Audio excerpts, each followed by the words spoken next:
Dr. Michael Rectenwald is the author of 12 books. I'm not going to name all 12 of those books, but he's the author of 12 books, and he seems like a super knowledgeable guy, don't you think, Jack? Super smart. Super Indeed. smart guy. Super smart guy. I'm joined by my good friend, Jack Thompson, who does a lot of behind the scenes work for the Way Forward.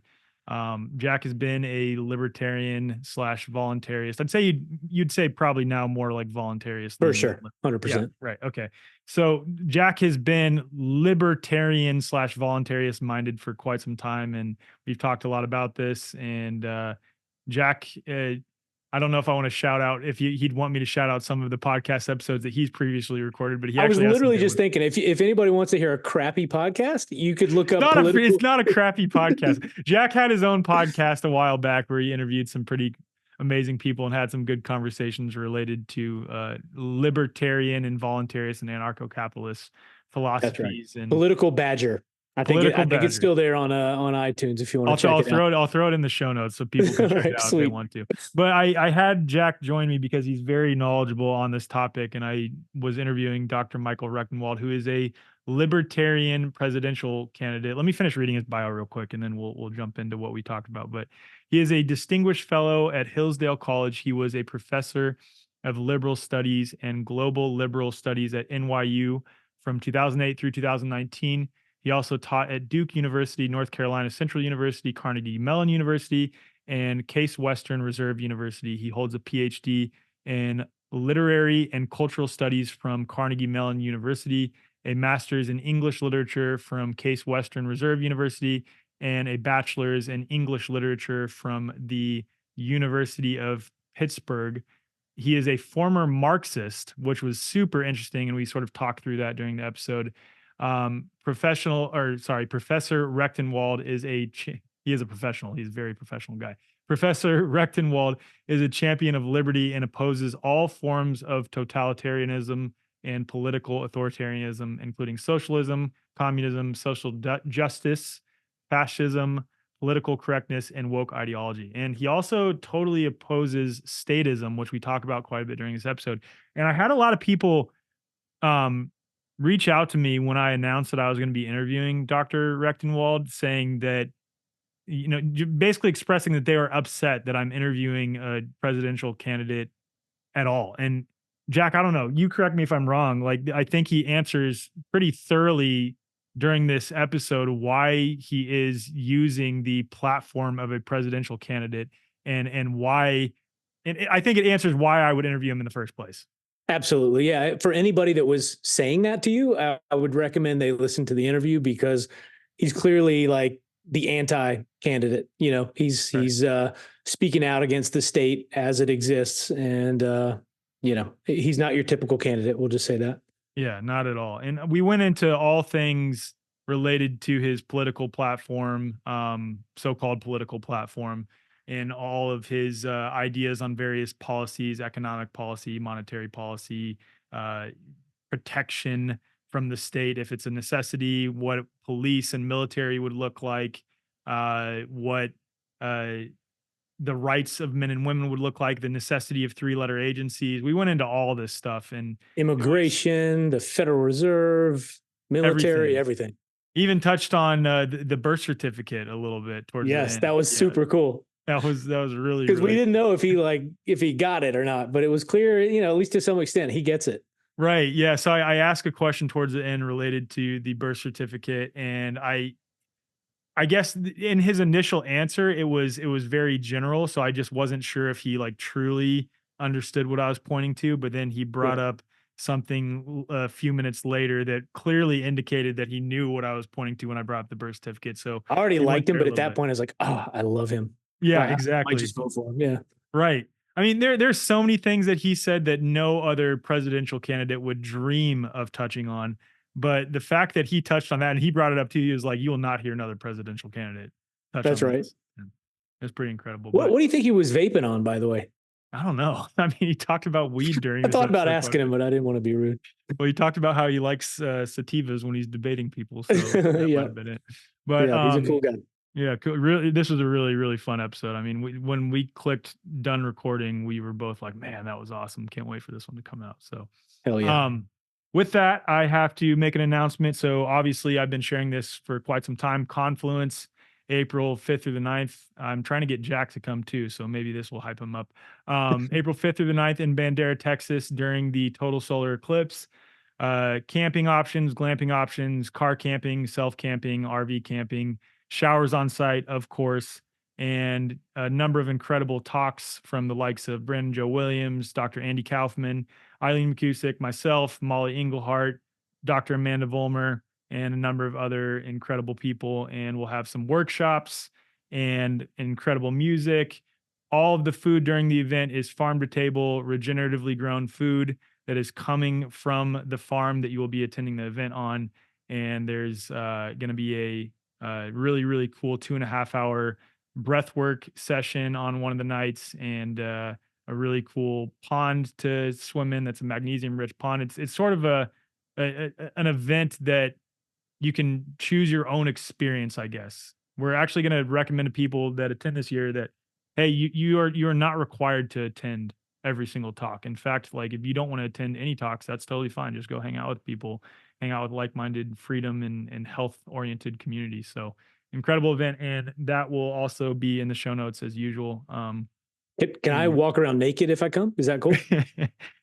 I don't know. Is that? I would wonder what Dr. Rectenwald would say about that, like the ability to walk around naked. I don't know. That's a good question. But for this one, because it's Molly's private property, I'll ask Molly. It's up to Molly. So would you ask her and let me know? And then I will ask Molly if you can walk around naked. Yeah, awesome. Okay, well, let's go ahead and jump into this episode with Dr. Michael Rectenwald. Boom. Listen to the language of the last 3.5 years. Lockdowns, travel restrictions, stay-at-home orders. This rhetoric, written by government agencies and corporate media, speaks to a clear intention, a concerted effort to keep us in place. Fortunately for us, a real grassroots movement, powered by real men and women, can never be stopped. Because mankind will always find the way forward. And this is where it all starts. With the Way Forward's new membership platform, you can connect with like-minded community and like-minded businesses near you by simply typing in your zip or postal code and setting a radius. We also have a marketplace featuring the best holistic health brands and products with deals you won't find anywhere else. And the best part is, you pay whatever you want to be a part of it. The Way Forward starts with a growing community coming together to share ideas, form local groups, and conduct business with like-minded men and women. Because if we're constantly being told what to do by so-called authorities, it's easy to feel helpless. But it's essential to know that we're not. Each of us has the power, and that power amplifies when we come together. There are many more health-conscious and sovereign-minded men and women than we realize, and this is where we all meet. Visit thewayforward.com to join virtually, connect locally, and pay whatever you want to be a part of it. This is the way forward.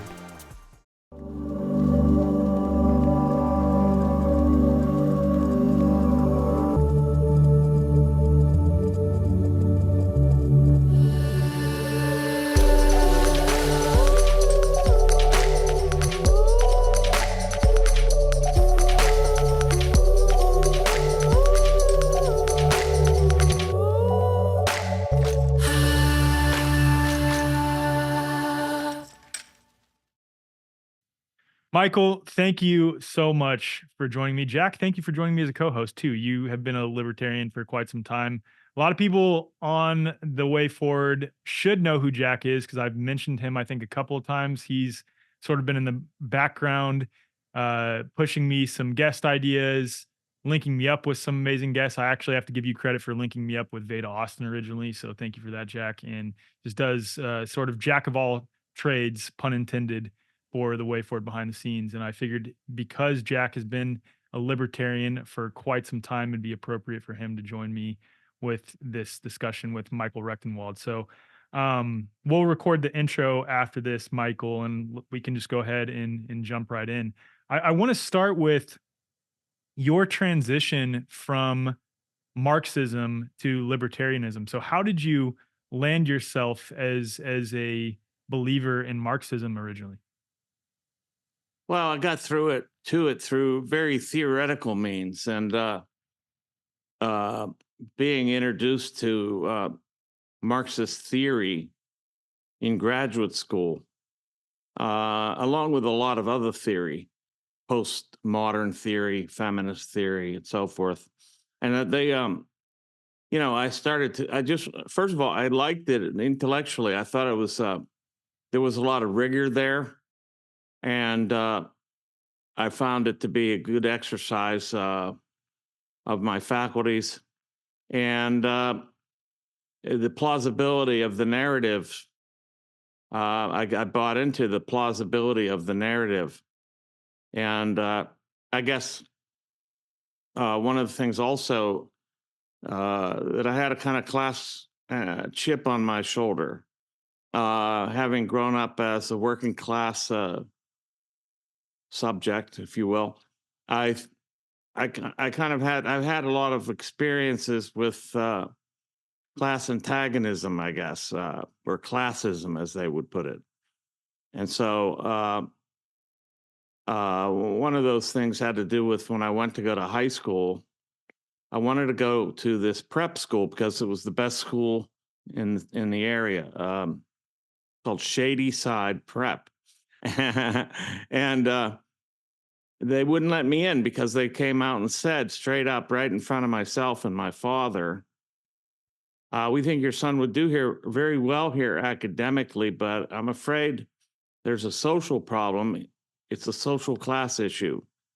So, that kind of stuck in my craw. And I ended up going to a seminary because of it was the next best thing as far as the academic. It was probably better academically, actually, but I didn't know that. So anyway, then after I went to college for pre-med at first and then switched into English. In the interim there, I had a stint with the poet Allen Ginsberg at Naropa Institute. I was an apprentice to him. And that was, full leftoid ideas and so forth. And I really didn't know what I was being hit with in terms of leftism, but it was leftism for sure. And then I finished my BA and went into advertising for like 9 years, and came to hate the corporate world, and so forth. So when I got into graduate school, I was kind of primed for that kind of ideology, the kind of resentment ideology, as Nietzsche would put it. And so, and being buffeted with it on a constant basis, different Marxist views, actually had to take a graduate school in my PhD studies. I had to take a seminar called Marxisms. And we took every kind of Marxism you could imagine, from structuralism to voluntarism. There's a voluntaristic school of Marxism. That would be called anarcho-communism, is what a lot of people would refer to that as. Or you well, yeah, in their sense, they mean this was like Lukács, George Lukács. I think he was a Czech or some other Slovak nation. No, that was more like the idea that the individual agency of the working class was the real prime mover, and not some structural change that would happen systemically through inevitable processes of history. So that's what they mean by voluntarism on that side. Got it. I guess I was what you would call an ANCOM, because I was a left communist at the end. And that is, I did not approve of the Bolsheviks, and I thought that they had usurped the revolutionary potential of the working class. This was so naive as I look at it now. I mean, that they had usurped the revolutionary potential of the working class and turned it into a dictatorial party that then became a dictatorial state. and that the totalitarian cast that it was set in was not inevitable. I thought that if the workers had real control of the means of production and so forth, then a real communist society could be established. I mean, you hear that a lot from people who are self-professed communists and Marxists, that they're just not doing it right. It's never been done correctly. Is that sort of Right. the belief that you held that you're referring to? Yeah, I guess that was it. The problem with the Soviet Union was that it turned into state capitalism. The problem with China was that it was a communist revolution with yellow flags. All of that's, or I'm sorry, a bourgeois revolution with red flags. Yeah. So all of that kind of nonsense. There's so many ways that they have to block exits from this ideology, for lack of a better way to put it. They can block the exits because they have so many vehicles of rationalization at their disposal that you just say, well, that was this and this was that, and that wasn't really a working class revolution in China. That was an an uprising of the peasants under Mao and blah blah blah. And it was really China was just going through its capitalist phase, and really this was all just about integrating China into the capitalist system. I mean, all kinds of stuff. I don't remember all of this, but I remember some of it. So yeah, I just and then at NYU, I was a professor at NYU, and they weren't paying us very well there, believe it or not. And I was struggling in New York. It was very expensive. And so I thought I was like a real beleaguered working class person. And then, you kind of, I think you probably know the story of what happened and why I got totally disaffected with leftism in general. Well, But it was share it, really, share for the audience though, because that's the interesting point where Marxism and leftist ideologies fell apart for you. yeah, it's when it started to morph into this social justice regime that was installed in universities all over the country. And they started to crack down on speech using these bias reporting hotlines where you could report your professor for a bias infraction and things like that, which I thought was like a Stasi state. And the no platforming of speakers and the safe spaces and all that they were installing, and the speech codes and the pronoun wars with the transgenderism and the transgender beliefs that we were supposed to go along with, even Marxists, taking up the transgender subject as a kind of new revolutionary potential and all this kind of shit. And I just had it started to like I started like getting to this tipping point where I just couldn't take it anymore. And When was this, Michael? At what point? What year, roughly? 2015, 16. Yeah, spring of 2015 and into the fall of 2016. So by this, I was a Marxist in 2000 in the fall of 2016. By January of 2017, I was a full-fledged civil and economic libertarian. And because I just had a massive gestalt shift at once, it just all flipped. And was first a civil libertarian because I didn't like the idea that they were infringing my rights as an individual to speak and so forth. And then I saw that the whole left really was all behind the university and trying to curtail my speech. I started this Twitter account called anti-PC NYU Prof and started tweeting criticisms of social justice, or what we now call wokeness. It wasn't even called wokeness yet. And all hell broke loose whenever I did an interview with the student newspaper and revealed my identity as the anti-PC NYU Prof. And the whole system just came down on me like a ton of bricks immediately. Within 2 days, called into the dean's office, coerced into a leave of absence, condemned by the diversity, equity, and inclusion group. Eventually castigated and isolated and moved. They actually moved my office to the Russian department. I had no affiliation with the Russian department, so I thought that was very ironic. And I said that they had put me in my own personal gulag, and because they stripped my, they didn't move my books. I was in this room with bare metal shelves and isolation, and the whole campus was told to treat me like a pariah. It was bizarre. So that reinforced the idea that, look, this regime, this social justice regime, is a totalitarian regime. And then, did dig deep dives then into political criminality of the left, further than most people know about things that go much deeper than just the 100 million killed. We're talking all kinds of other things too. And by the end of during that reading, I was like, how the hell did I ever believe this shit?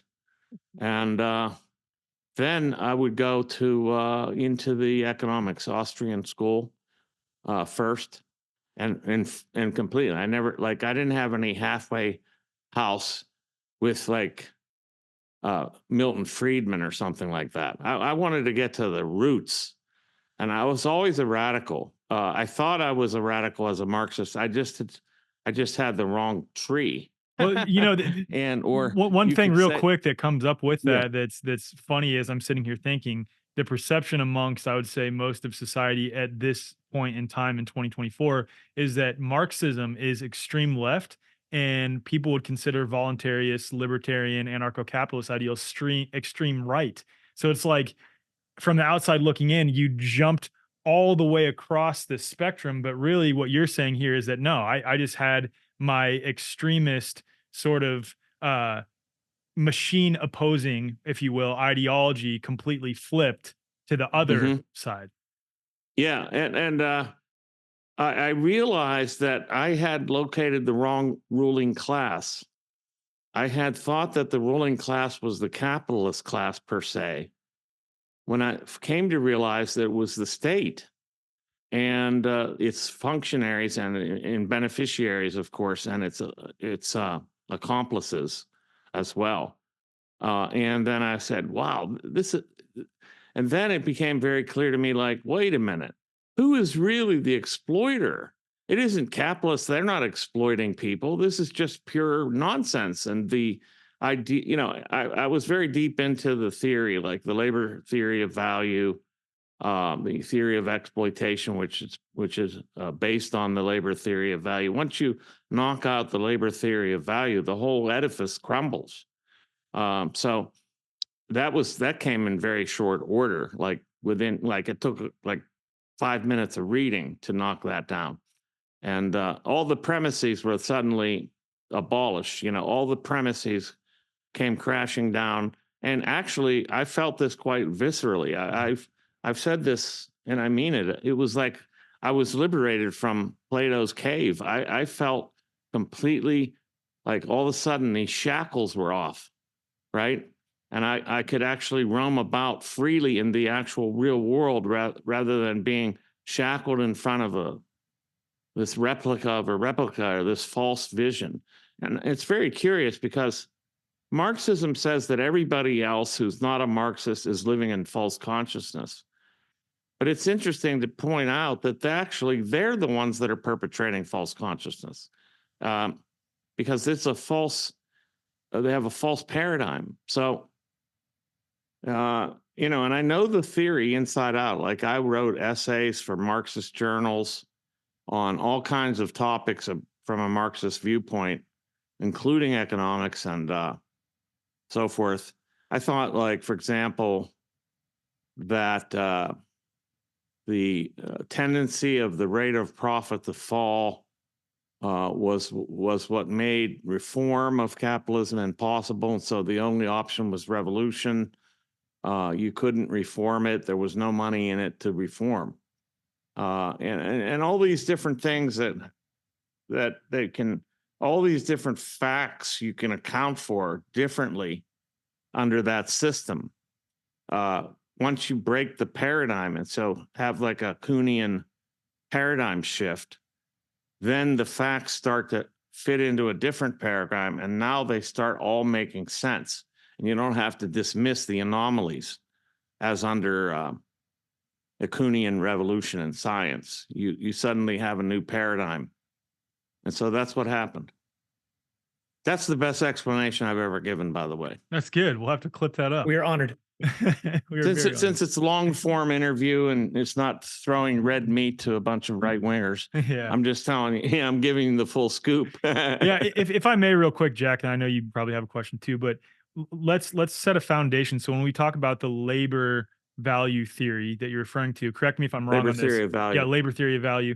It's essentially that labor itself, without the context of the type of labor or the value that is produced by the labor, just labor itself is what is of value. Correct? Labor is the source of all value, according to Marxism. Right. So what you get, any commodity or any good, is a congealed set of socially average labor hours. Mm-hmm. So across the board, irrespective of the type or what is created by said labor. Right. There's socially average for every type of commodity. So some companies may have a better production system, but the social average amounts for the labor, there's an average at which point you arrive at the value of that labor. And then what they said, when I talk about the rate, the tendency of the rate of profit to fall, the TRPF, as they call it, is that once you introduce new technologies into the labor force, then there's less actual human labor being input into it. Likewise, that's why prices fall, and likewise profit falls. And all this is untrue. It's all untrue. Anyway, enough Marxism, right? Right. Let's get to the libertarian stuff. Jack, do you have anything coming up yet? Yeah, you were talking about corporations, and I'm curious how your views on corporations in general have changed. I think about what we just went through with COVID, and you think about the big pharmaceutical companies. I don't even call myself a libertarian anymore. I guess, in my opinion, I've evolved past that to some degree. Yeah, I am too. Yeah, I'll explain. So at one point I would have made excuses for any corporations out there and blamed everything on the government, but I think I'm past that now. But I'm curious what your take is.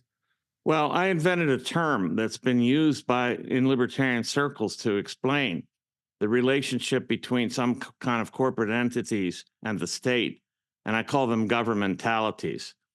They're actually appendages of the state. They're state apparatuses. So they function as extensions of the state that not only that actually increase the scope, power, and penetration of the state itself. And big tech, big pharma, of course, the military industrial complex, and all kinds of other institutions. I was just commenting for Children's Health Defense Network Defender today about the way the state used these financial institutions to try to locate dissenters or dissidents by virtue of the things they purchased and the terms connected with those purchases. Or look at social media, right? What we know Twitter and the other social media companies were doing, just like an arm of the government. Right. I actually wrote a whole book on this called Google Archipelago, and in which I talked about these. Google is just an emblem for this whole archipelago of big tech firms that actually are kind of like a digital prison system. And and they erase dissidents, they censor speech, they disappear people, they ruin lives, and so yeah. So how would you classify what we have in America now? What we have is typically called crony capitalism. It's also corporatism, economic fascism. There's any number Plutocracy of possibly terms. as well. You could would you throw like a plutocratic Democracy? plutocracy? Oh, plutocracy? Uh, the only problem with that is that plutocracy doesn't implicate the state in it Yeah, as much as I would like to do. Technocracy, you could see for sure. Yeah. There's technocracy, absolutely. So, but I think corporate law, incorporation law ought to be abolished. I don't think there should be any state sanction of any businesses at all. So corporations should not be able to get any kind of special protections under the law. All business should operate without any kind of state imprimatur or authorization or anything like that. So indeed, I think corporate law should be abolished altogether. From a libertarian context, what would you say are the primary tenets of your platform that differentiate you from? Let's start with conservatives, because my audience is overwhelmingly the freedom space, which is a broad spectrum of people, right? So what differentiates your platform and your primary tenets from that of conservatives, would you say? Well, conservatives are another form of status. They're for certain aspects of the state. They want the state to be used their way and not the way that leftists would use it. So really, we have this faux battle between left and right control of the state. They're both, though, but the conservatives, they value the Constitution, which is obviously as good as toilet paper for protecting our rights, and they value they value the military nation. They value the state in term. They confuse love of like pride of place, which is a perfectly legitimate sentiment, with identification with the national state interests. And that's a big mistake. So that's where I differentiate myself from conservatives. Yeah, when you look at something like the border, because that is a hot topic right now, and I would say Yeah. I have a nuanced take, being that I'm a voluntarist who also recognizes the context of the agenda that's at play, with people who Right. are so far away from being voluntarists wanting to infiltrate this land that is referred to as the United States. I think that's quite obvious. But with that being said, with the context that there is likely some sketchy dudes crossing the border, I think that Yeah. it is And some sketchy dudes putting them across as exactly well. right. It's all intentional, but I sort of look at it like the right is inflating this issue to the nth degree so that the right can drop the authoritarian hammer, that would Exactly. then take the rights away from Americans themselves. Yeah, I think that's true. I think just like they're doing in New York, and just let me take a little segue here. In New York, Kathy Hochul, Kathy Hokum, I like to call it, Kathy Hochul is instituting a policy whereby they're introducing, National Guard, and they're introducing a police state in the New York subways and so forth, because the crime epidemic that's going on there. So I think it's a very typical Hegelian move. They create or cultivate the problem, then they induce the reaction, then they come along with the solution, which is a police state in this case. So, and the same thing is true of the border. They've allowed the problem, they incite a reaction, and then they come along with the police state solution. I don't want the police state solution. I'm not Dave Smith. I mean, Dave's endorsed me, but I would never send the military to the border. No, I don't think that's the best way to resolve it. Are we going into the immigration issue? Let's go. Is Let's that go where there. We're going anywhere you want to go. well, I'd like to. I want to hear Jack's voice on all this too. But I think that, look, a lot of the immigration crisis is caused by the state. Obviously, our foreign interventionist policies in Afghanistan and Iraq and all over the world, and Central America dating back to the Reagan era. The overthrow, coups, and all this kind of destabilization that we've engaged in creates refugees and creates potential immigrants. And also the restricted trade policies, restrictive trade policies, the war on drugs is responsible for the whole cartel nightmare. And so the way to address it is not by sending the military to the border, it's to get at the proximate precipitating factors first. And then another factor is the social welfare that's being doled out to immigrants to cross. They're being baited into it, I think. Right. I mean, So, it's very appealing if you're getting like a debit card issued to you upon yeah. legally entering the United States. Yeah. So I would, address all that. First of all, the most proximate cause is probably the social welfare. So I would end that immediately. This will abate the pressure quite considerably. And I think that's the first step. And then, of course, to end the drug war, the war on drugs. And then, of course, all these maybe simultaneously.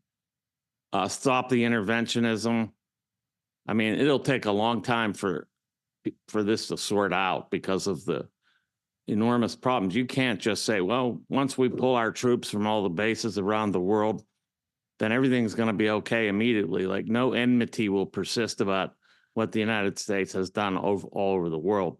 Mm-hmm. That's not true. It will persist. It would take maybe a generation or two to regain the trust of various players around the world. So is it accurate to say you'd be for open borders? However, you would want to stem the reasons for the influx. Get rid of the government policies, programs that are encouraging the influx. A little different than that, actually. My view is a Hoppian view, and that is, I think that invitation should be conducted on an invitation basis, because the question really revolves down to the question of public property and whose property is it. Now, if you say that it's common, then you're effectively saying that the state rightfully controls it. Well, the state does control, but not rightfully. So I think taxpayers are actually the people that have paid own the commons. The people own the commons. Well, not exactly, because that, if I say that, I'm a communist. I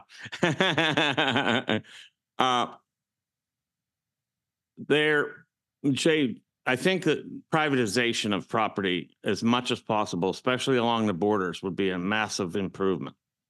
And then allow people to actually protect their property, which we're not allowing right now. I mean, you have a Texas rancher that they cannot forbid people from crossing into their property. They will be arrested if they do anything. So I think privatization is key.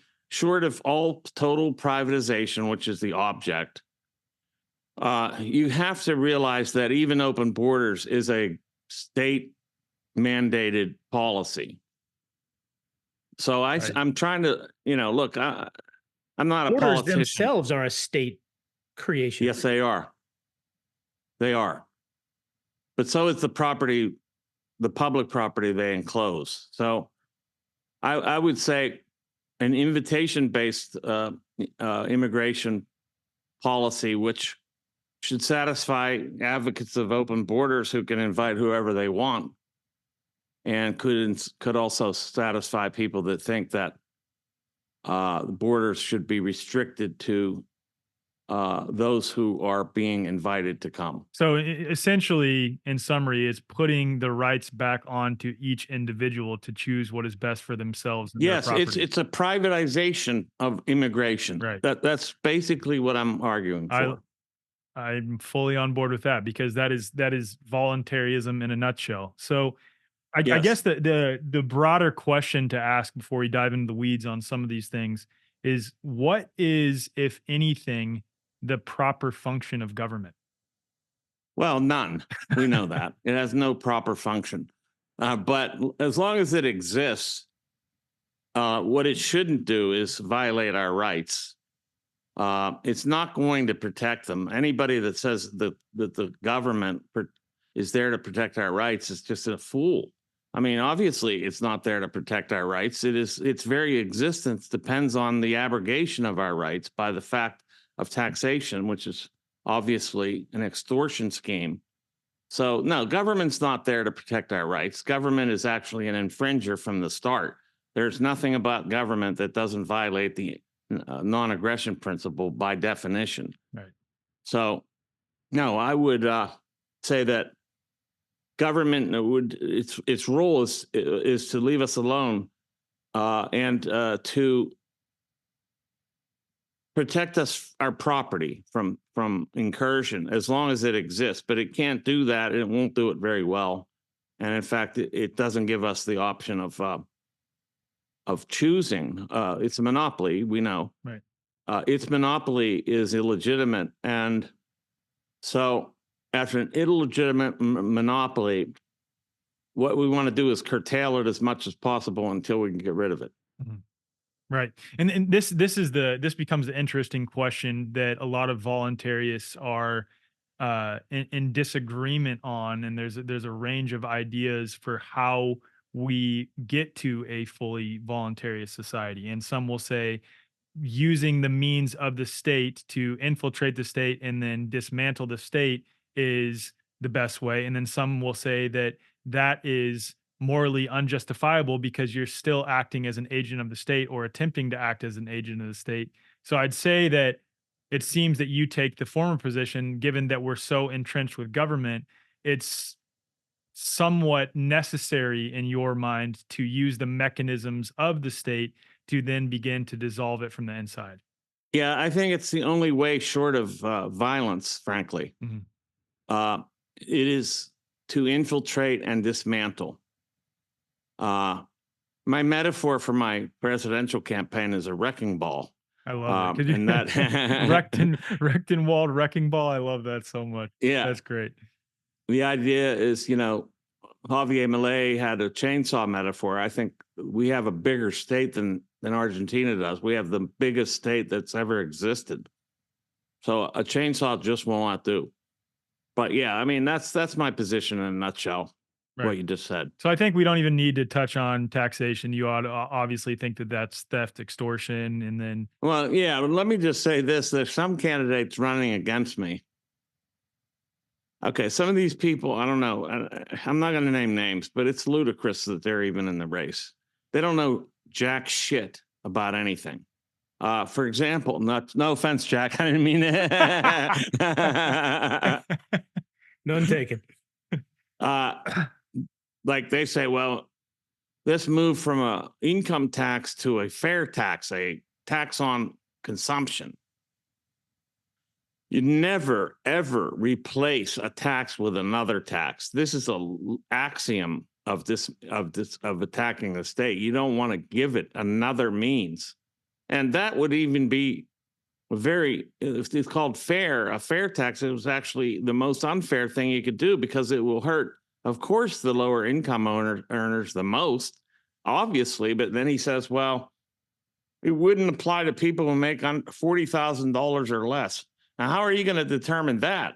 With an income tax form, of course. Right.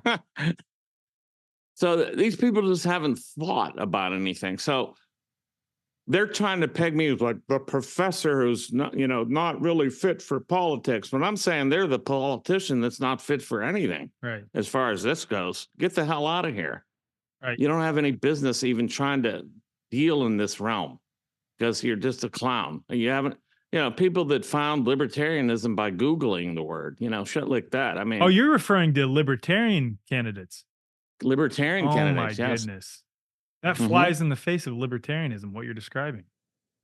Yes, it does. Wow. There's only one real or two real libertarians that are going up against me. One is a minarchist, which is, I also, is a contradiction. Can you describe what minarchy is? Well, they believe in limited government and that just protects our rights and keeps the peace. And it must be a monopoly because if you don't have a monopoly, you end up with warlords. And I'm like, okay, like we don't have warlords now. What are you talking about? How can they not see that this whole society is organized by warlords? Period. Right. It's frustrating. I've actually lost my temper on stage a few times. Almost walked off because I just couldn't. I mean, I couldn't get more than 30 seconds or no time to rebut these absurd nonsense ideas. Right. But Mark Gober, I don't know if you're familiar with him. He wrote a book called An End to Upside Down Liberty, and he puts forth the solution of intense privatization. And that could look yeah, like when it comes to, let's say, police forces, quote, if I live in a certain area and I feel that I am sufficient in defending myself, I'm not extorted to pay for those services versus, okay, maybe I think I need a little bit more protection. I feel that yeah, some of the people around me I can't trust that live in my neighborhood or local area. So I'm going to pay for these privatized police services to do patrols in my area, but I'm not extorted to do that. And then if you right. have competing privatized police forces, then they have an incentive to perform well versus Right. they're just receiving state funds to continue, uh, you know, doing the service to whatever degree they feel like it on that day, whether it's well or not. Exactly. And also, they get no exoneration if they violate people's rights because they're just another citizen or another person. Right. They can't do what the state can do, which the state is, allowed to initiate violence, whereas they can't do that because this is a violation. So they would go to a court for that. They would be arrested and going to a court for that, a private court. Right. And with that, do you think that this is now speaking in terms of hypothetical potential scenarios that I hope we get to, but do you think those privatized courts would just be on a local basis in terms of how they're structured? Like people in a local area come to an agreement on, okay, this is how our courts in our area are structured, and if you Mhm. want to engage in the rest of this community, then you agree to the terms and conditions of said community that we've all agreed to. Absolutely. Right. Localism, decentralization as much as possible. Of course, there'll be disputes across local lines, and those could be arbitrated by sort of like, well, I mean, Hoppe goes into this quite a bit. I haven't fleshed out everything Right. on all Well, this. this is the thing that people always say, like, what you're preaching sounds like an unrealistic utopia. And I'm like, give me Mhm. an example of government in its current context, which is monopolization of force and violence and extortion from a select group of people. Give me an example of that ever working to ensure freedom for individuals throughout history, ever, Or to protect their or to rights at protect their all. rights, ever. Exactly. So, like, Right. of course, we don't have this fully fleshed out, but the reality is, this is a transition into something that is much, much better and much more appealing than what we've had throughout history. And it's not utopian because it admits the basic facts of economics, which is that we start from scarcity, period. We don't start from a putatively positive cornucopia of endless wealth. People have to produce wealth. Um, and there's no magical, going back to Marxism, the Marxist notion of freedom is freedom from necessity. There's no freedom from necessity ever. Necessity will persist. Scarcity is an underlying phenomenon that can't, it's like a law of nature. It's not, you can't just wish it away. by collectivizing or something Right. like And, that. and I wonder though how much scarcity we come across today is because of the state or Because of the state. or what did you refer to corporations as? What was that word? Governmentalities. Governmentalities hoarding resources to create a false scarcity. So I do wonder that Mhm. in a society without that, how much scarcity would actually be present. Obviously, we can look to nature and look at that as a starting point, and there of course is in certain contexts scarcity. But I wonder how much of it currently that we're facing is state and governmentalities induced scarcity. Absolutely. Look at how much capital is being drained off out of the economy by the state. Right. It's incredible. I mean, it's a parasite that is actually killing the host. Now, and it obviously that's really where it goes. Mhm. So I think it would be a cornucopia eventually, never a utopia. Right. Speaking of scarcity, what about the poor? You know, a common sort of thing we hear is, "Oh, you don't care about the poor people. You don't want to take care of them." How does a libertarian or anarcho-capitalist justify that? Well, when you have the production of wealth through capital accumulation, which is required for the production of wealth, and individual hands, you need the individual ownership of private property and capital accumulation in private hands to produce wealth.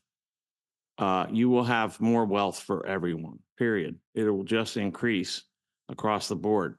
And the cost of goods will go down enormously by virtue of the fact that there's no regulatory regime weighing on them. There's no state sucking their blood out. There's no all these other impingements to whatever they may be, these impingements to unfettered production. You're just going to have cheaper goods by a long shot. So you're going to have, poverty will be, it's not intended. It doesn't just try to designedly affect equality or something, economic equality. That's a very serious red herring. And that's one of the ways by which the state justifies itself, as we know. It acts, and I think the state in our contemporary moment is operating under an unconscious Marxist principle that the workers or somebody, the poor, are being exploited. And likewise, we need to go in and intervene and arbitrate and distribute wealth in order to mitigate this problem. And that's really where, the difference between that's what really progressives come down on. That they still have an unconscious Marxist idea or premise, and it's false. So,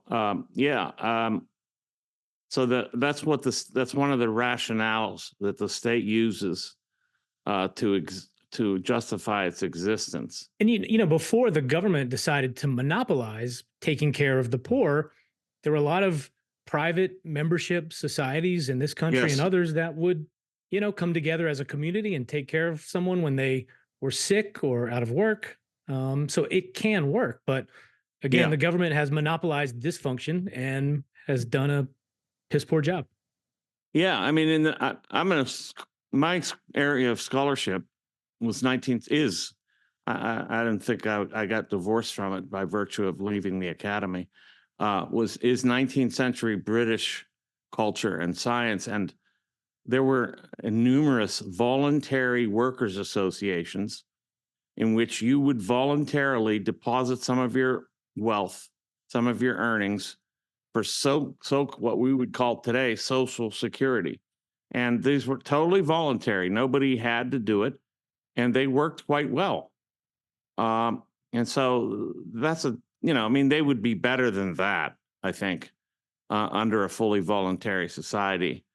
But yes, and then of course charitable organizations and a kind of subsidiarity. All of subsidiarity assumes some sort of need for the upper echelons of organization, which I really don't buy into. But yeah. If you're enjoying this episode, please consider sharing it with at least one friend or family member who you think could benefit from hearing it. You help us grow and reach more people by sharing it with those around you. Also, be sure to head to the show notes to check out our membership offerings, membership marketplace, and more. We all know that big ag is poisoning our food supply, and big pharma's so-called medicine is straight up poison. What most people aren't aware of, though, is that most supplements are also filled with artificial sweeteners, dyes, GMOs, glyphosate, and a host of other toxic ingredients, even many of the more natural supplements. My good buddy James Benefico dedicated his life to crafting the world's cleanest, most nutritious organic supplements after a pre-workout energy drink caused heart palpitations so severe that he almost landed up in the ER. Organic Muscle was born, revolutionizing sports nutrition by using exclusively non-GMO ingredients from USDA organic farms. Since then, tens of thousands of people, including myself, have leveled up their fitness and their health with Organic Muscle's award-winning natural pre-workout. There's no jitters, no heart palpitations, no itchy skin, just nourishing organic food and herb-based ingredients for clean, sustained energy, strength, endurance, and recovery.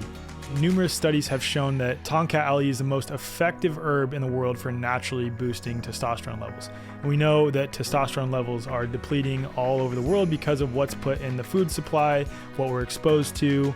Organic Muscle has the world's first fully organic Tonka Ali supplement. I only support and promote things that I actually use, and I can say I legitimately use Organic Muscle products. Use code FORWARD15 at checkout for 15% off at organicmuscle.com.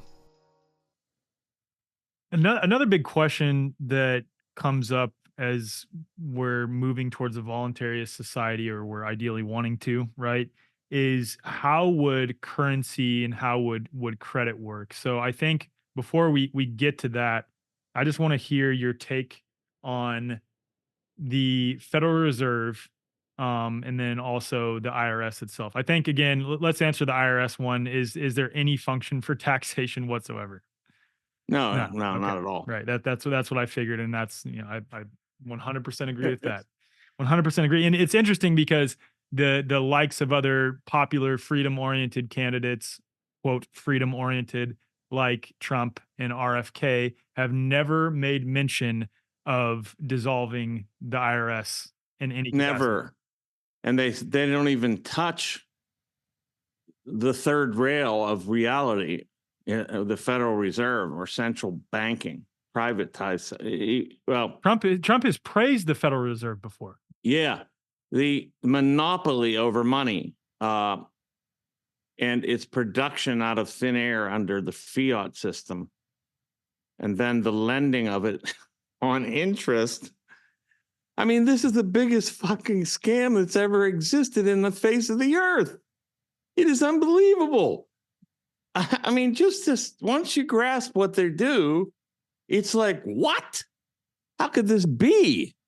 And yet that's the basis of our economy. Unbelievable. Do I have to say anything else? No, I don't think so. So I think the better question is, with your platform, what are you? Yeah. What is your economic and monetary policy? On this end, on the monetary end, is to allow and foster and use alternative parallel currencies today, and to undermine and erode the Fed's monopoly. So if I were in office, I would immediately push for a bill to rescind all legal tender law entirely, so that we have allowing other currencies to be used, to evolve. And I'm not going to get into arbitrating which ones. I'm not a Bitcoin fanatic. I'm not against it. I'm not a gold leaf fanatic or against it. I think it's up to the people that use the currency. What will you accept? Right. What do you accept as a currency? Like, maybe I want watermelons. Like, seriously, back to that level, even if it gets, for some people, bartering and trading, if that's what they want to do, it's like, damn, I'm obsessed with watermelons. That's the only problem with watermelons, you'd have to spend really quickly. That's the only problem with that. Right. But you get the point, though. Right. And you can't fit them in a wallet. That's a little tricky. Yeah, that too. I got to buy something. Here's maybe grapes, man, maybe a really nice Concord grape. I don't know. There you But go. I think it's going to be some sort of decentralized crypto, perhaps backed by some commodities. Yeah. Right. But there will be no function of the state to say this is the currency that we will This use. is the money. Right. You know. Yeah. Well, who would set interest rates then? What would we do? Heaven No, the forbid. people, the banks, the private banks would set their own interest rates, right? Which So- would be incredible because then they would have to compete for the consumer Right. to use said bank. Right. Nobody's arbitrarily setting the baseline interest rate, the prime interest rate, as it's called. Instead, they're competing to who can lend money.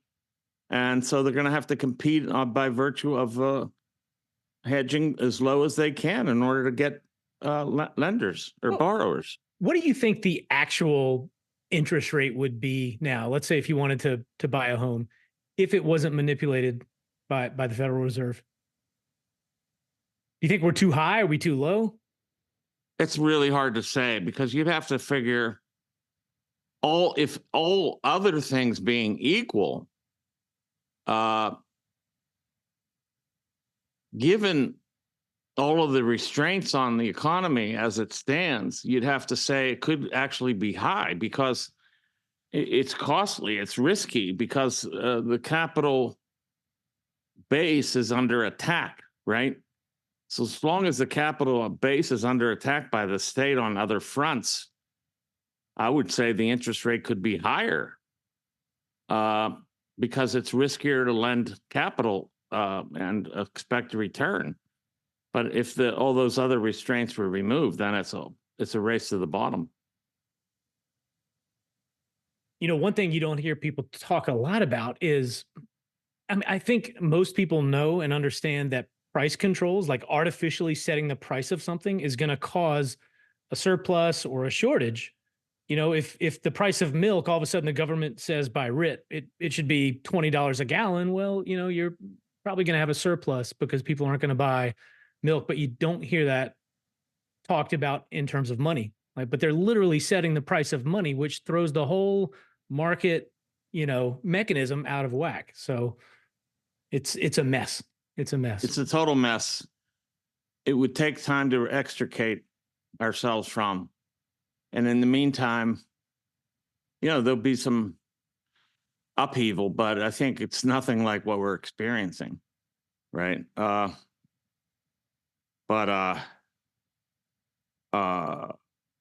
Yeah. Where do you think we're heading? You know, I've been hearing for years, you know, gloom and doom, and I've kind of been expecting it because I'm with you on everything you say, especially in terms of monetary policy. You know, I don't think this is sustainable, but I'm kind of shocked by the fact that we've lasted this long and it hasn't collapsed. Right. I don't know. Is collapse inevitable if we continue on this course? I mean, I'm not on financial prognostication. I'm not an expert. I would say it looks. Well, instead of that, is what I say is what we need to do is prepare for a possible collapse, and that means getting alternative networks in place, alternate currencies in place and in use, and accepted across in localities and across localities and networks. So I would say rather than saying for sure we're going to have a collapse, this act as if there's going to be one and go from there. Yeah, it makes a lot of sense in my mind. So one more question that I think is policy related, and we might have a couple of other ones, but this is a big one too. And I think I know what your answer will be, obviously, but I'd love to just hear your thoughts on it. What are your thoughts on gun rights? What are your thoughts on mass shootings? And do you think that there's any how do I put this? I'll just flat out say it. Do you think that there is any link between psychotropic medications and Mass shootings? Yeah. Okay, let's start with gun rights first, per se. I think gun rights are really revolve down to the property rights issue. Am I allowed to own whatever I can purchase? You're damn right I am. Period. It's about whether I'm allowed to have property fundamentally. Then the question becomes really simple. If you believe in property rights, then you believe in the right to own anything, including a gun or even a massive weapon. But I don't think you would want massive weapons or need them in the absence of the state, Right. naturally. But as far as the psychotropics and mass shootings, there's definitely some causal connection there. Right. I don't think it's deniable, really. Right. I think you got a lot of deranged people thanks to the monopolies, really, on drugs that are out there, right? The pharmaceutical industry is a monopoly industry. You know, patents are a monopoly, a limited monopoly. And the monopolization of the medical industry by the pharmaceutical industry is a huge issue. And I think that the breaking those monopolies would probably resolve a lot of these issues altogether. Yeah, I completely agree. Because a lot of an argument that you hear for opponents of libertarian and voluntarist thought is that this would lead to utter chaos. And take as an example the issue of drugs, basically legalizing all types of drugs. People will say, well, then there'll just be a bunch of deranged people walking through society in a much worse fashion. And I sort of look at it like, when you're marketing something, a pharmaceutical psychotropic medication, as fundamentally healing, when we know that that's just an inversion of meaning and it's the exact opposite, and you're kicking that out to millions and millions and millions of people who are then consuming it thinking that it's medicine, that is what creates the highest level of derangement. Now, will there be people who take drugs in a truly free market where nothing is illegal per se? Yes, there will be, but I would argue that it's not to the same level that we are currently experiencing right now, because people, again, and companies, again, will have to compete for their consumers in a truly free capacity. Absolutely. First of all, let's go down to a real, if we had real legitimate free production of drugs, you would have companies that produced all kinds of drugs and then would label them and then would market them and would have an interest in not killing their own customers by lacing them with fentanyl or something like that.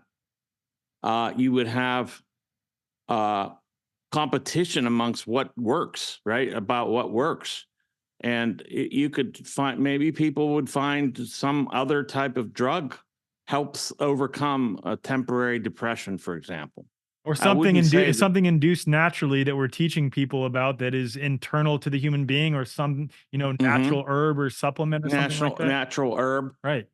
To be honest, I found that I found a great medicinal use for a little bit of marijuana here and there. And this is a personal issue. And particularly when I have to debate these morons, because it makes me so upset. I have to have a little weed before I do it. Are you an indica? Just so they know I'm partly high every minute. Indica or sativa for when you debate? Sativa. Okay, yeah, I for can that. See that. Yeah, it stimulates you. Yeah, totally. Well, I don't know. You might want to be put to sleep depending on who you're debating. Yeah.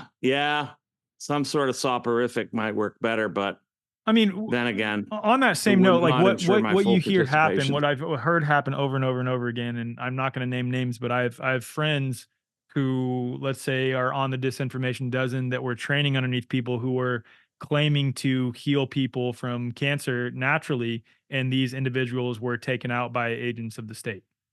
Wouldn't be surprised whatsoever. Right. Exactly. I mean, the state has an interest in keeping these industries alive. Why? Because these industries are paying them massive sums of money.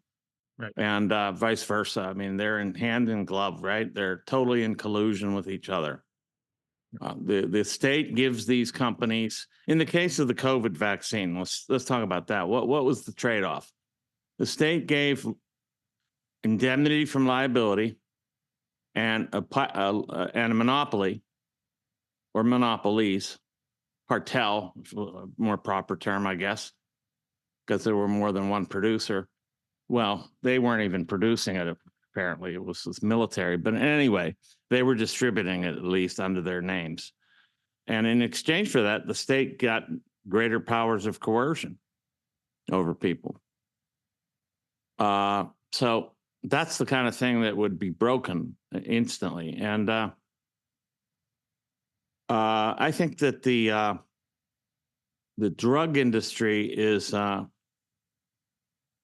like a it's a way of perpetrating statism, keep people on drugs and keep them on these really pharmacological solutions, so-called, to their problems.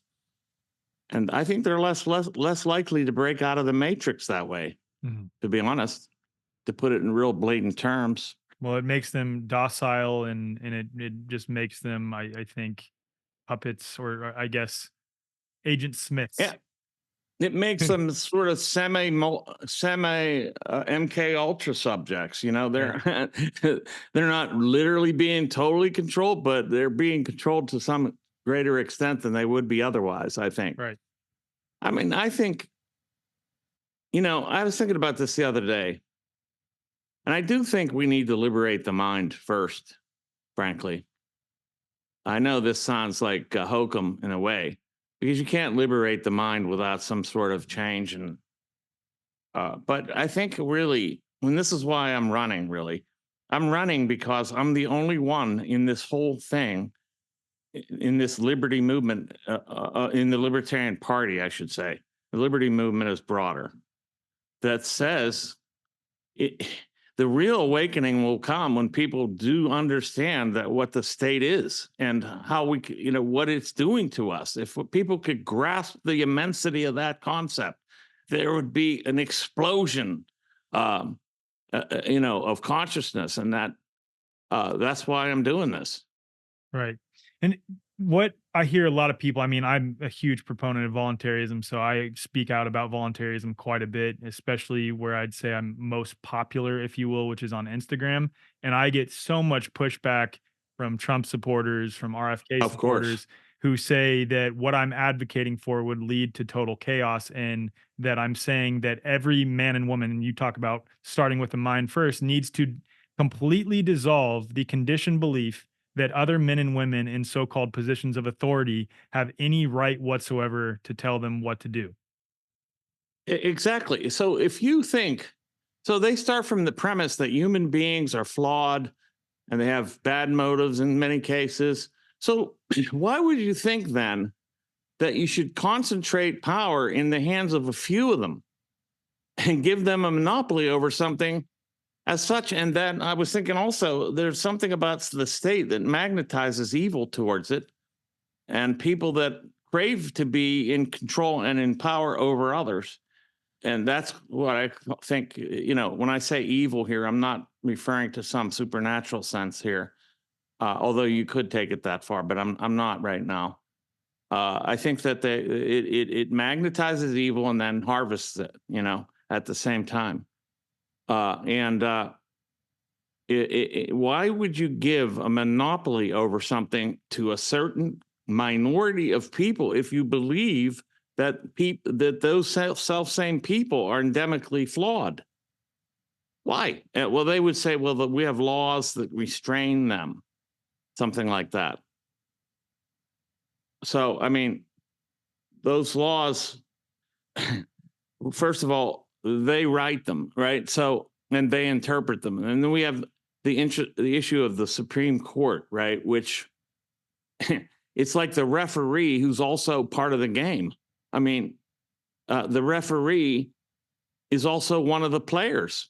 If we're trying to fight the incursion of the states over us in its infringement, which is to me what the Supreme Court pretends to be about, then why would you want one of the Supreme Court, which is part of the state, why would you ask the state itself to arbitrate this issue between the state and individual liberty?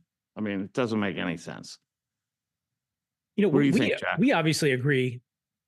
The trick seems to be, how do you convince other people? You know, it's such a massive paradigm shift for most people. You know, have you found a strategy or a rationale that seems to work better than others? The only thing I can do is talk about my own, and my own experience and my own intellection that has come as a result of that experience, and try to get this across the magnanimity of the conceptual change that we're talking about, and to portray it in reality, like to portray it as best as I can, and to try to affect a conceptual paradigm shift in people's minds. That's all I can do. Well, stories are powerful, so that's a good strategy.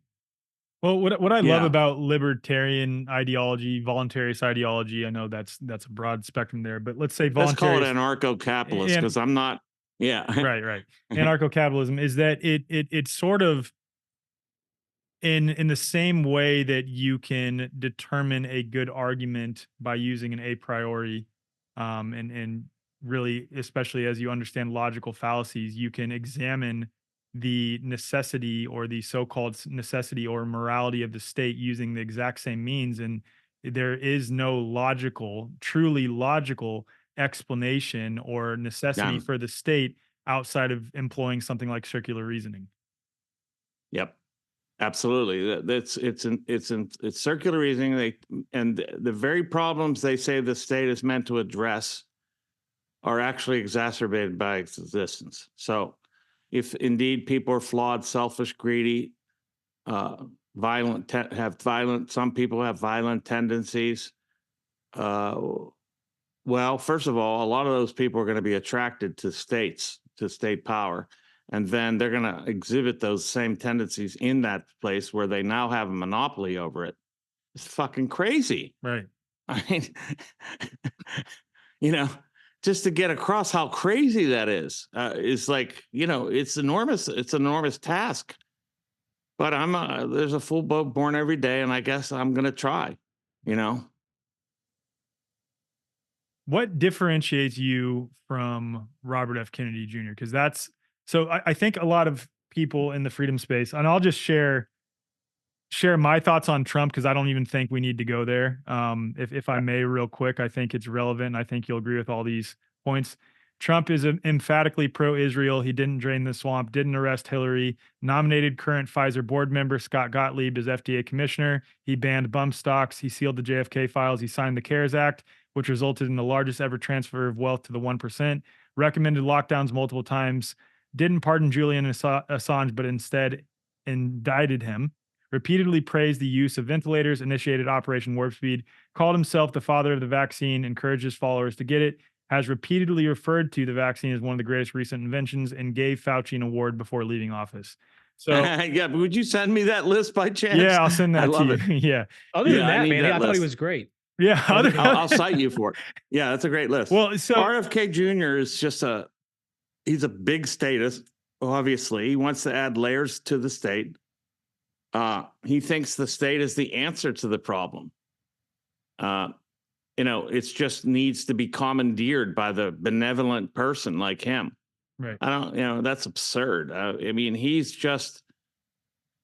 saying that the state needs to do these things that if it just was under the right hands, it would do. And I think he's either lying or really deluded. I'm not sure which, or maybe it's a little of each. I happened to have debated him rather recently in California at the Libertarian Party convention in California.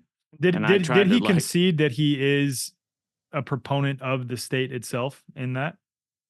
No, he didn't. He was trying to give some kind of like rhetorical nods to libertarianism, but then when it came to environment, for example, he's all about the state as the way to protect the environment. There's no other way it can be protected. You have to have the commons protected by the state and all this. I said, look, we had a state in charge of protecting property, all property, because there was no private property, called the Soviet Union. And it had the worst environmental record in all of history. Okay. So tell me the state is a good custodian of anything is absurd. And yeah, he couldn't come back from that one. The one that gets Except me to with go, him well, is would you privatize the air? And I didn't think quickly enough on my feet that that only scarce resources are privatized, right? Right. Only scarce things. And so unless the Federal Reserve gets a hold of the air somehow, we don't need to worry about the air being privatized. the big one for me when it comes to RFK. Well, there's a number of glaring issues there, especially because I've not heard him talk about the total um, dissolution of three letter agencies, like completely dissolving all three letter agencies. He's never said that. No. But in addition to that, is in lockstep fashion, immediately jumped to support Israel and has actually Ah, said that when he enters office, he will continue to use the state to fund and help support Israel's. Israel. In fact, he was saying he would be even more supportive of the state of Israel than the Biden administration, and that we should give them our unequivocal support, including action. Okay, so what is that? That even implies possible use of force, military force. And and then he was running around brandishing an Israeli flag. Mhm. So, and to be honest, to be fair and to be truthful, which I try to be in all cases, Milei also did this. Right. So, I'm not going to go down that rabbit hole too much, Right. but I've it's gone down very it in quite a suspicious. few episodes, so there's no real need to. But Okay. I'm highly skeptical of the intentions of anyone who is emphatically pro-Israel and will not, at the very least, say, "Hey, the 31,000 give or take Palestinians that have been killed. There's no morally justifiable None. reason for that to happen." Yeah, I At the mean, very least, at a minimum, at a minimum. Yeah, Kennedy went as far as to say that's there's no genocide. That's nonsense. But there's no genocide, and there's no genocidal intent.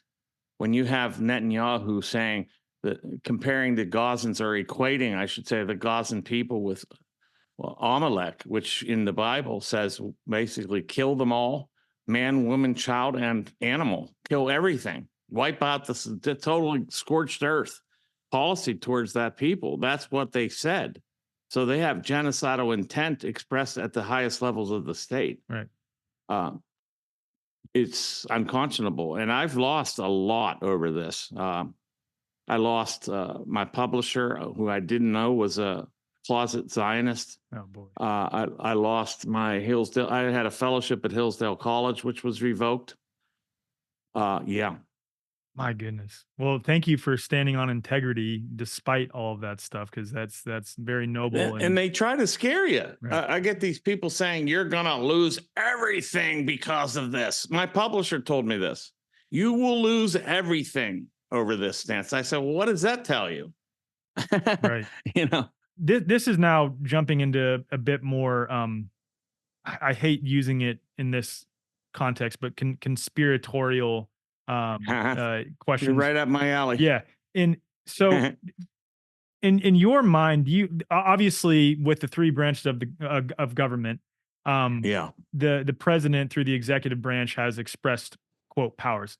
Do you think that the president actually has that power? Do you think that he's just a puppet for banking and corporate puppeteers, if you will?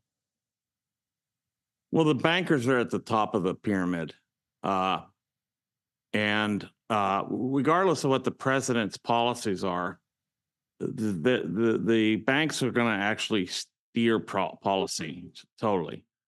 I mean, they're either going to allow it or rubber stamp it, or they're going to disallow it. And so I think the policy prescriptions given by a president or a presidential candidate are almost moot unless they accord with the bankers first and foremost. Right. And I think that there's an intentional Overton window that is artificially created within even the freedom space, where we Mhm. have obviously the false dilemma between the right and left, but now I think with RFK, he's being inserted in within that Overton window, because you don't ever hear, or very rarely do you hear, a presidential candidate say some of the things that you're openly saying here. I did interview Dr. Shiva, but I got to say I find Dr. Shiva to be um a little bit too certain that his way is the only possible way, and it almost seems somewhat authoritarian, just in a different Mhm. flavor of authoritarianism, in that he Mhm. thinks that his way is the way, whereas you're advocating for, no, no, no, everyone should be able to choose their own way. Everyone needs to be able to choose Mhm. their own way, and Right. that's the whole point. Self-governance is self-governance, period. I mean, and whatever that, self-governance, that's it. That's it, exactly. And I think that these other questions, I think, And I did implicate, or almost I implied to Robert Kennedy Jr.'s face that he was controlled opposition. wow. I mean, honestly, like I hesitate to throw those terms around, but I've thought it too, man. Like if I'm being totally honest, like I don't have any clear cut um proof that he is indeed acting as controlled opposition. And again, I have a different contextual meaning for controlled opposition. There's people who are unwittingly controlled opposition in that Mhm. they're unknowingly Yes. acting on behalf of the Like, I nefarious think agents. Trump's one of those. Yeah. Right, exactly. So, and then there's people who are agents that are in on it, and I don't know whether it is one or the other, but I Yeah. would say Yeah. that he I falls didn't into say that. you're controlled opposition. What I said is the media, the topic was the media. And I said the media curates controlled opposition purposefully. Right, right, and especially because he falls into that Overton window where he's not talking about things that I think many people would say honestly matter the most regarding Mhm. the rights of men and women, and Yeah. it's just like in this narrow focus. But so these other questions, are you familiar with common law? Yeah. I mean, through my reading and study in British history mostly. Yeah. Okay. And are you familiar with the law form that the US courts are currently operating under? Uh, yeah. I mean, they're operating not on civil law, but state law. State law. Yeah, Yeah. statutory. Yep. Okay. Right. Statutory. Right. And then this question, in your understanding, what is the purpose of the birth certificate and social security number? Oh, the birth certificate is there to stamp you as a state subject, Right. Okay. and Social Security number is there to extract wealth out of you as such. Right. Okay. Would And then would the you add to that at all? yeah, I would say there's more to that, but that's a conversation for another time. And it like Okay, yeah, that there's a deeper conversation to because be had there. I'm not just trying to say things; I'm also trying to learn. Of course, no, we can talk offline, because I think in the context of this, it would take the conversation a completely different direction. But I will absolutely have a conversation with you offline. Uh, okay, here's a question. These are ones that are submitted by some of my listeners. How do you expect government, a system that is based on force and coercion, to remain limited when it is I, obviously in government's nature to grow tyrannically? And I think this is such an important point, because the fact that I'm a voluntarist and I'm a self-professed voluntarist, when I said that I was interviewing you, a number of people were like, "Why are you even interviewing a presidential candidate? It's absurd. You're playing into their system." And mhm. I think they totally misunderstood where you were coming from. And I knew, because I had followed you on Twitter, exactly where you're coming from. And you are not advocating for keeping government limited. You're advocating No, for no, that's Jacob Hornberger and the right, rest of the field. Um, Jacob Hornberger tries to present himself as a radical, but he's a minarchist, so he disqualifies himself that way entirely. And I've out radicaled him, and he's driving him crazy. But I'm not doing it just for rhetorical purposes. I'm doing it because of conviction. right. And we already touched on this a little bit, and some voluntarists and anarchists think that running for office is, quote, playing their game and totally contradictory to voluntarist principles. What are your thoughts on that? The only thing I would say about that is I don't agree, because it gives you a platform from which to espouse these things. It gives you it could put these things into circulation more. Right. You know, Yeah, that's all. by saying that you're running for office and then also attempting to receive the libertarian ticket, right? You have the ability to put your name out there and espouse these ideas in a fashion. And just imagine if a voluntarist, anarcho-capitalist, and a total state abolitionist, which are all sort of the same, was to win the nomination of the Libertarian Party, and then the world would have to cope with that. I think that's significant. Right. Yeah, I totally agree.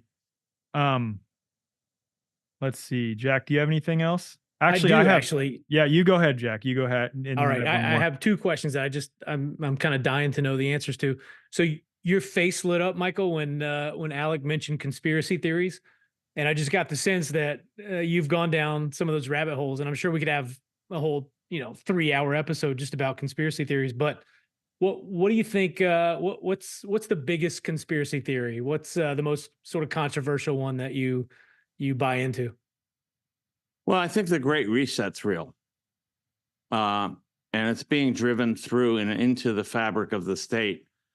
Yes, it has extra governmental sort of origins with the UN and the roundtable groups, the culmination of which is effectively the World Economic Forum. But this has been engineered for a long time, and I think it is being implemented as such. They are driving it through the state, but also through corporate coercion. And coercing, you have the largest asset manager in the world in BlackRock Inc. and Larry Fink promoting stakeholder capitalism directly and saying that if you don't meet the stakeholder bar, that is the ESG and all that, that you will not get capital investment. You will not get your stock will not be bought. We will not direct capital towards your company. And then, so that takes me slightly out of libertarian domain. And I've talked about this in some of the debates, and people just like the other candidates, they dismiss it as pure conspiracy stuff and nothing to do with this, this nomination, nothing to do with what liberty is. I totally disagree. Whenever you have a collusive organization that is using the state to drive home its agenda, that is significant. And I think that's what the Great Reset is. In fact, I wrote a book on it called The Great Reset and the Struggle for Liberty. Who do you think's at the top of this conspiracy? City of London. I think that is 100% accurate. So maybe it is appropriate to jump back in on the birth certificate thing just here for a second. Okay. So if there's a lot of pieces to tie together here, and this is where I didn't want to necessarily go down this rabbit hole, but I'll send you some information I highly recommend. At the very least, reading the book called Please do. Fruit from a Poisonous Tree by Mel Stamper, who is a Juris Doctorate attorney who's I would say one of the pioneers at uncovering some of this information, but there is quite a few people that I would refer to as pioneers. But it's this understanding that the birth certificate is actually a bonded and traded, and specifically the long form birth certificate, which is certificate of live birth, is bonded and traded on the Fidelity Stock Exchange in England, and that is our future labor interest deposit, which is represented by the birth certificate, is what backs the currency of the United States, and it's all routed through the City of London. And it's generally speaking, the idea that the U.S. government itself is actually a corporation. Corporation, right, under the City of London. Yeah, Exactly. Under the city of Yeah. London. Exactly. That's why I jumped back in. Exactly. He gets it, Exactly. man. He gets it. He gets it. Right, right. And that if we understand this, again, generally speaking, we can go about certain remedies, of which there are many people out there claiming to have remedies that have like completely, totally effed people over and messed people up. But there are also, how do I put this in a way that is being respectful of some people? There are also remedies that I know of that actually do work, that do seem to work in order that allow you to revoke the various contractual agreements that you were entered into or your parents entered you into on your behalf before you were of Mhm. legal age. Mhm. And you're able Mhm. to revoke those contracts and then get yourself out of the jurisdiction of the US government. Yes, I've had like I can't tell you how many emails have been sent to me about this, and I've looked into this, but Okay. I've gone down this rabbit hole. I have a quite lot bit. of stuff to send you on this, so I'm Okay, that's excited great. to Yeah, talk I'm offline. sure I haven't gone far enough, Yeah, and I will say that but I guarantee you I've gone farther than every other candidate. that's my on the point, Libertarian and that's why I appreciate this so much, and that's why I had to touch on it a little bit. Yeah. But I didn't want to take it off a tangent. But because you mentioned the city of London being at the top, I'm like, he gets it. He's looked into this a little bit. Yeah. Yeah, because people, I mean, I would say the city of London also with the Vatican, but absolutely the city of London because people, I mean, that's the banking capital of the world. That's the banking capital Yeah. of the world, and this is inextricably linked to banking. So when I talk about, and it was a rhetorical question for me, like who is actually in charge? Is it the president? And it's like, no, it's the banking cartel that is in charge. They're Right. really in charge of everything. Right. Absolutely. 100%. And that main headquarters of that banking cartel is in the city of London. Absolutely. And yeah. Yeah. And they have set up a structural system. So it's independent of whatever individuals live and die. Right. Like we just had a Rothschild die. What's his name? Jacob. Recently. That's not gonna like end it, No. So anybody that, so yeah. Right. Right. I guess another conspiratorial question, and I have my ideas on this that I've shared publicly, but I just want to get your opinion. Do you think given the context of what the U.S. government is, and knowing that, let's assume here, because I'm not going to say that you know that, but let's assume that we can revoke our contracts with the U.S. government and get out of the jurisdiction of the U.S. government, which is a corporation. Do you think that votes actually count or matter? On a federal level, I'd say it's a complete separate discussion on a local level. Not really, but it's this is something that please don't clip it right there. And I think some of my competition will try to do that and say, look, why is he running? I will He not says, allow my editors to take that out of context. You say not really, Okay. but, and you need to continue. So please Yeah, continue. not really, but because the voting system is the whole system is it's just a justification for the continuation of what is in place. So it is a way of giving a kind of a rubber stamp to the control grid, right? So I'll leave it at that. But so why I'm running is that I'm going to say that stuff, right. Especially once I get the nomination. Once I get the nomination, I'm going to say a lot of shit that people are not going to. I mean, this is going to be wild. I mean, you've That's already all I said a got lot to of shit here that a lot of candidates would never say. I mean, I appreciate you too, because when I did interview Dr. Shiva, I couldn't get a word out. All he wanted to do the whole time, which he's a big talker. Oh my God, all he talked about was booby fucking Kennedy, and he would not say Bobby Kennedy, which I thought was hilarious, by the way. But did you interview him before Ramaswamy dropped out, or after? Before Ramaswamy? Oh, so he really hates Ramaswamy. Yeah. Right. Yeah. He hates Ramaswamy. And he ties a lot of things to Zionism, doesn't he? Yeah, he does, and I think Zionism is an issue for sure. But again, the central head, at least in this physical realm. We could talk about the metaphysical, esoteric things that are going on. That's a conversation for another time. But is the banking cartel, especially the City of London, right? Is the City of London, and especially when you come to understand, as I have, that everything in the world is British commercial paper. Everything is British commercial paper. I'm talking even like Chinese marriage licenses are British commercial paper. And that just shows that, like, when we talk about, oh, we're going towards globalism and the new world order, we're already there. It's already there. Right. The City of London is the global financial headquarters of the so-called global governance system. Right. And I would argue the state of Israel is its geopolitical headquarters. And this isn't a diatribe about the Jews. But I think Israel was chosen as this geopolitical headquarters because of its religious so-called significance. I look at Israel as a kind of theme park where the theme is the end of the world. And the use of that theme is being made to firm up this, to expand and firm up the global governance system. I could totally see that. Yeah. Wow. Man, I'm done with questions. I think this was awesome. This was cool. Fun.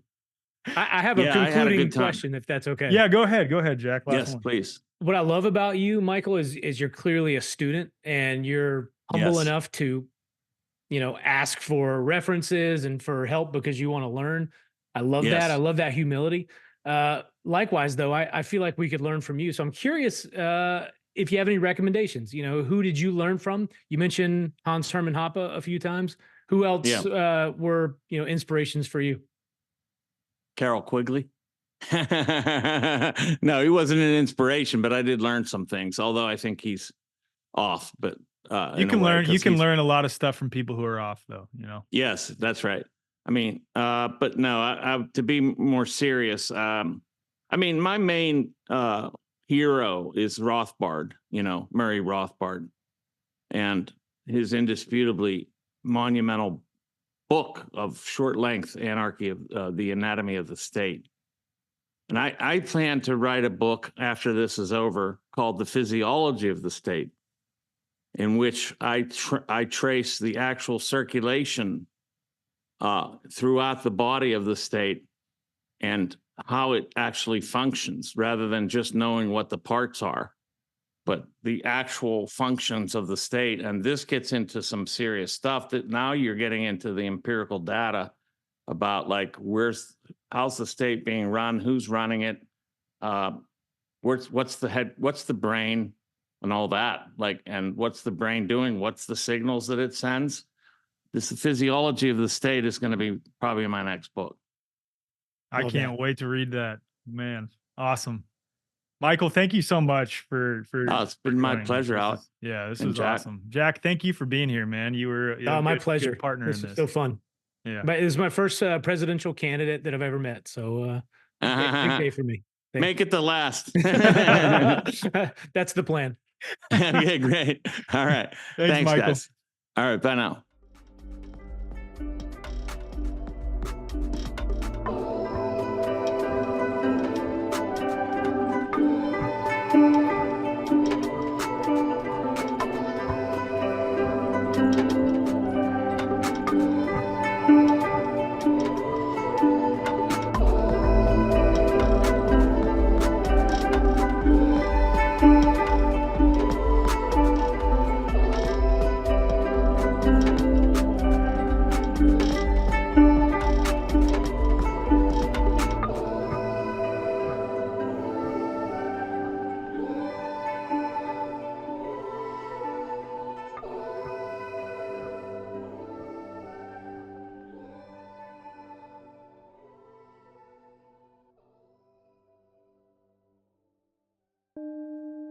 So many of us dream of buying some land, growing our own food, and becoming self-sufficient away from a society that's gone completely mad. What if it's easier than we think to make that dream a reality? Siblings Jamie and Shelby over at Living the Off-Grid Dream have cracked the code to getting land and living a life of freedom. They'll show you where to find land for $1 down. That's right, $1 down, with low monthly payments, as well as how to structure your vision for a homestead, retreat center, regenerative farm, or community. It's one thing to have food, water, and land security, but it's an entirely different thing to have the financial security to buy the land and build it out in a way that aligns with your goals and aspirations. Their program teaches you how to make enough money on your land to cover all of your costs to make that happen. Plus, they've got you covered with pre-filled out plans to give you inspiration if you're not quite sure what your best move for your land is. And if you're a member of The Way Forward, you get a free one-on-one strategy call with Jamie and Shelby, as well as a free bonus gift. If you want to turn your homesteading, off-grid, or retreat center dreams into a reality, join Living the Off-Grid Dream by clicking the link in the show notes or heading to thewayforward.com/offgrid. In nearly all cases with modern health systems, you're waiting months for appointments only to spend a mere 10 minutes with a doctor who quickly hands out a generic diagnosis that is likely rooted in a total misunderstanding of health and causes, and then you're offered a one-size-fits-all medication or invasive treatments with unpleasant side effects. If this sounds all too familiar, consider a different approach with the New Biology Clinic, founded by Dr. Tom Cowan, a respected natural health doctor, author, and speaker. Dr. Cowan's holistic perspective on health and wellness and a deep understanding of the true nature of health and disease sets this clinic apart. With the New Biology Clinic, it's not about quick fixes and suppressing symptoms. The practitioners take time to understand your unique story, recognizing that health is unique to the individual and that illnesses have a variety of causes, physically and metaphysically. Members of the New Biology Clinic enjoy a flat monthly fee that includes a range of valuable services like health consults as needed, practitioner-led live streams on diverse health topics, access to a members-only resource library, and multiple live group sessions every month. These sessions cover fitness, breathing integration, biofield tuning, guided meditation, EFT tapping, and much more. Unlike traditional healthcare systems that thrive on frequent visits, prescriptions, treatments, and suppressing symptoms, the New Biology Clinic's motivation is to make you healthy and keep you that way. Visit newbiologyclinic.com to learn more and use code THEWAYFORWARD for $50 off your account activation. If you're a member of The Way Forward, email hello@thewayforward.com to receive $150 off your account activation. Your journey to genuine healing begins here.